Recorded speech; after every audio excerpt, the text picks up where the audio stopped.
You can have too much of a good thing, can't you? Like heroin. What?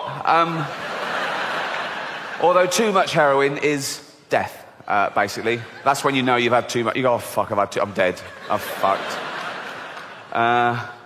That's the thing, though, with heroin. You know, try anything once, kids, sure. But know this, right? No. You think, I'll try heroin. I'll just try one. Give me a heroin. Give me one heroin, okay? Just have one. Oh, what's it like? Oh, it's fucking lovely. I want more. I can't just tap. It's like Pringles. It's like, once you pop, you can't stop. I think that's how it works. I'm not an expert. Believe it or not, I've never been a heroin addict. No round of applause for that. See? No round of applause for never having been a heroin addict. If I'd come out here and go, yeah, I used to be a heroin addict. I used to mug people and shit myself in doorways, right? But exactly. Oh yeah. He hasn't done those things for a while. He hasn't done those things that we never did in the first place. Why are you applauding someone for suddenly acting like a normal member of society? It's like I've lost a bit of weight. I've lost about 20 pounds. Exactly. What?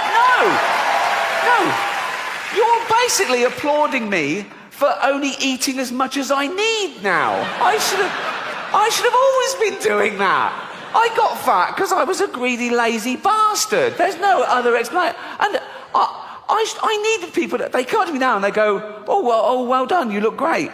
But they weren't telling me I looked terrible. They're basically saying I look terrible. No one told me at the time. It was really taboo. I needed waiters to come over and go, fuck off, you've had enough, right?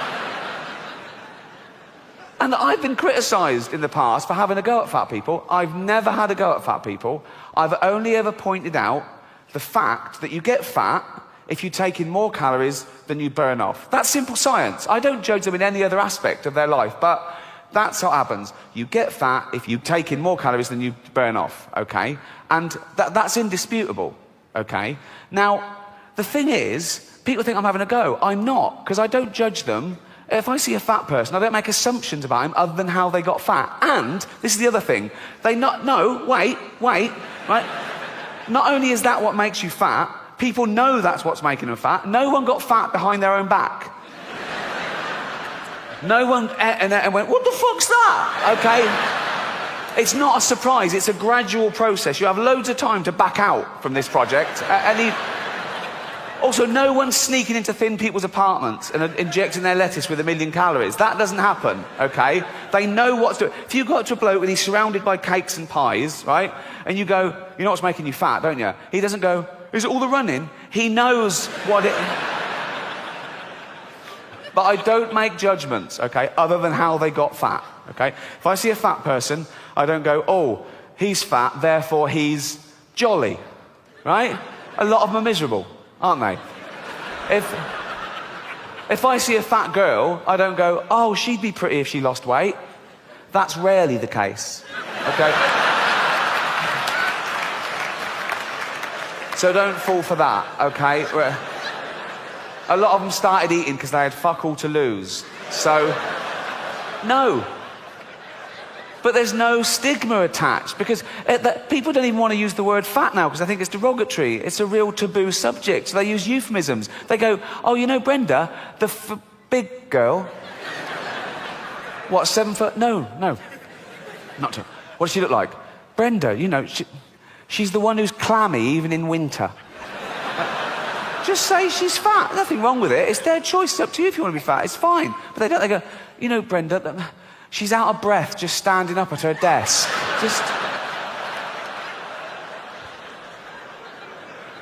But even though it is their own fault, and it is their own fault, I feel sorry for them, right? No, I do. Particularly fat women, because fat is a feminist issue. Men get fat and we just go, fuck it, all bought and paid for, you know. We don't come under the same constraints of society, whereas women are inundated with images of how you should be, size 0 models, this diet, that diet, look like this, keep your man. And they make such an effort, don't they, fat girls? They've always got lovely hair, aren't they? They're always having their hair done. They've got lovely hair. Always got lovely hair. Always got those lovely false nails, haven't they? They make an effort. Anything but jogging, right? They love high heels, don't they? They think it makes their legs look less. It doesn't. It just... You can just hear him coming now. I don't want any fat people to feel uncomfortable at one of my gigs, so next time, buy 2 seats. I'm joking. I'm joking. Shut up. I'm not having a go. I'm just pointing out, you know. I was listening to the radio in England a few weeks back, Radio 4, quite highbrow. There was a discussion about political correctness. My name came up straight away, right? And there was this woman on there going, oh yeah, well it's not right. Ricky Gervais, he makes jokes about fat people. He wouldn't make jokes about gay people, would he? And being fat is like being gay. What? No, it's not. What? You can't choose your sexuality. As we've established, you choose whether to eat too much or not. You know, with your sexuality, you're born, you grow up, you discover you like same-sex relationships, and that's it. You're gay, okay? For being gay to be the same as being fat, you'd have to be born, be straight, grow up knowing you're straight, but gradually and consciously wean yourself onto cock.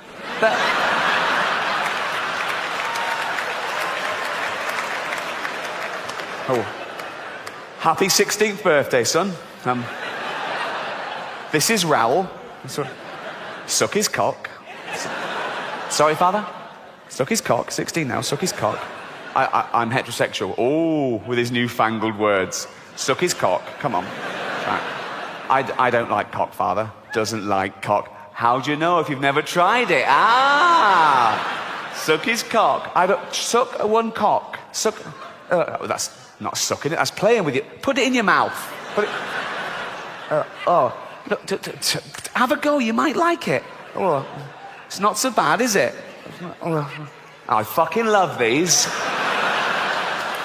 If that happened, then being gay would be the same as being fat, but it doesn't, so it's not, okay?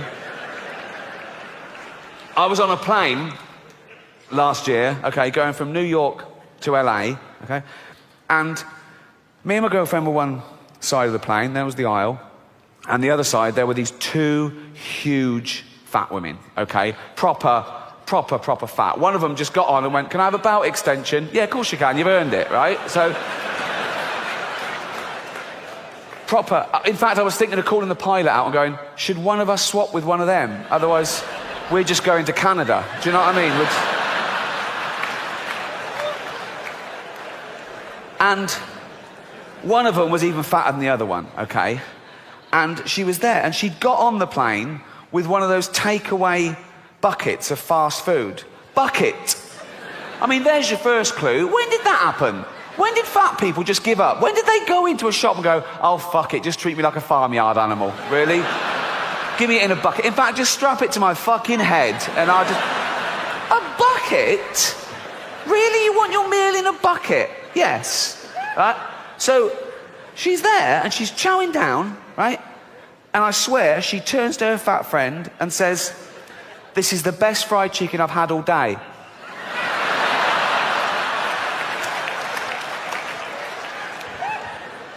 But I'm not having a go. I'm not having a go. No, I'm not. No, I'm not. Because even though it is their own fault, and it is their own fault, I don't know if you know this about fat people, they fucking love cake. They love it. They love it, right? And I blame the food industries, because you go into the supermarket and it's just packed with that stuff. Everything's packed with hydrogenated fats and extra calories and sugar and butter and everything, and they love that, okay? And there's always a big door, isn't there, to a supermarket? It's always, they've got a quadruple door, isn't it? No one's ever been too fat to get through the door of a supermarket, okay? And it opens automatically, so they don't have to waste calories pushing anything. There's just... And it's a good job it opens automatically, because usually it's glass and they can see the pie from down the road and they're in like that. Grazing, right? So, I say, keep the big door. Keep the big door. Sure, keep the big door. Come on, fat people. Come in, you go. But when they get in there, it's all fresh fruit and veg. It's all whole grain. It's all stuff that's good for you, okay? Of course they'll be confused at first. They go, well, that's not real food to them. They think Brussels sprouts is packaging, right? They're looking, where's the cakes? Where's the cakes? The cakes are over here, but the cakes are through a different door. But this door is human-sized, okay? So now they go, there's the cakes. They go, oh, fuck, I can't get in. I can't get through the fucking door. I can't. And they're starving. I go, oh God, what's this? I've got to eat some, what's this, a banana?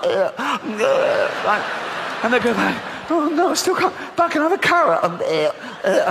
They're back and forth for days, and the fat's fallen off them. Soon they can slip through the door and have a cake. They can't get out again. No, but I mean... But we've got to do something. We've got to intervene. And people say, no, it's nothing to do with you. It's up to them. It's their body. It's their life. And that's true. But we don't say that about wearing crash helmets. Or if you've got a heroin addict in the family, you don't go, oh, it's his life. He loves heroin. You know, you go, no, you've got to stop this. Please don't die. And you get him and you throw him in a cupboard for 3 weeks or something. You can't throw a fat person in a cupboard. You'll be back in like me. But, you know... Heroin addicts, they don't weigh anything. You can throw them around willy-nilly, right? But, in fact, when they're lying there with a needle hanging out, you just get the needle and flick, and they just go into the cupboard like that, okay? Fat people, you've got to lure them in. A little tray of chocolates, and they just follow that anywhere, like that. But we've got to do something, because a third of the world are obese, and a third of the world are starving. The fat ones are eating the skinny ones' food, basically. I know... Most of the skinny ones are in Africa, so out of sight, out of mind, I know, but no, I can talk about Africa like that because I'm from Britain and we used to own it. We did. When we had the empire and we ruled the world before you took over, we owned Africa. But then in the 50s and 60s, Africa wanted to be self-ruled. They wanted independence. And they said, look, we'd like to run it ourselves. We went, fine. So gradually we started giving Africa back to the Africans. And by the 70s, it was totally run by the, Africans themselves. And, of course, in the 80s, we get a phone call. Hello? Hello? Who's that? Africa. What do you want? We're starving. You should have thought of that. Before you wanted independence. Well, we didn't know there'd be a drought, did we? Drought? I'll give you a drought. This is true. When I was a kid, I was about 10, we had a really long, hot summer, okay? And there was a hosepipe ban. You couldn't water your flowers. We've all suffered. So...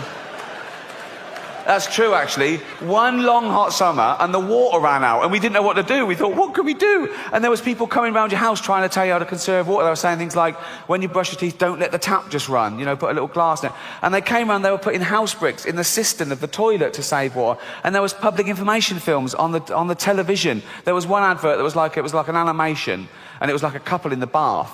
And it said, conserve water, take a bath with a friend. Which I did. I say a friend, he was more a friend of my granddad's. But, no.